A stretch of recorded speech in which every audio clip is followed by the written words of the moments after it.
حكاية عجيبة جدا مررت عليها اليوم.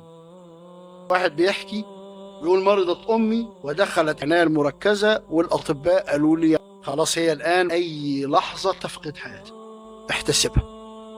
قال فخرجت هائما على وجهي. تعرف الإنسان إذا فقد أمه فقد كل شيء، أمه بقى. فبقول فخرجت هائما على وجهي فذهبت إلى البنزينة أحط بنزين. وأنا واقف وهو الراجل بيحط لي البنزين، لقيت شوية قطط على جنب صغيرين يتطاغون جوعا. فقلت فين أمهم؟ ظرف خياله كده، مين اللي هياكلهم؟ قطط صغيرة أو أمهم مش موجودة جنبهم يعني. لا سن ولا ناب ولا مخلب، هيجيبوا منين؟ ودول ما يقدروش ياكل. فدخلت السوبر ماركت وجبت علبة سلمون. بس علبة سلمون راح فاتحها وحطها قدامهم ومشي. عجيبة والله. ولا زال هائما على وجهي.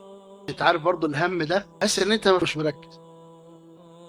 فاما روح وهو على هذه الهيئة، تاني يوم راح يزور والدته ما لقاش في مكانها. في امي فين؟ قال له مش موجود، خلاص ماتت. هنزل بقى على الثلاجة استلمها. وهو في طريقه لقى حد قال له دمك موجودة جوه، خرجناها من العناية المركزة، دي كانت بتموت امبارح. قال له لا خش الأوضة. دخل لقى أمه قاعدة متحفزة إنها كمان تمشي معاه. هو دهش ما بقاش قادر يركز. فلما إيه اللي حصل؟ قلت له والله يا ابني ما حصلش حاجة جديدة، هو زي ما أنا.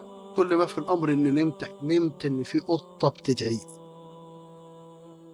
فشكر الله له فشفى أمه. عشان علبة سلمون تطلع أمي من الموت إلى الحياة ويرضيني؟ أصله شكور سبحانه وتعالى. إيه علبة سلمون دي؟ وإيه الملك ده يقوم يرضى عنا بعلبة سلمون؟ شكور سبحانه وتعالى.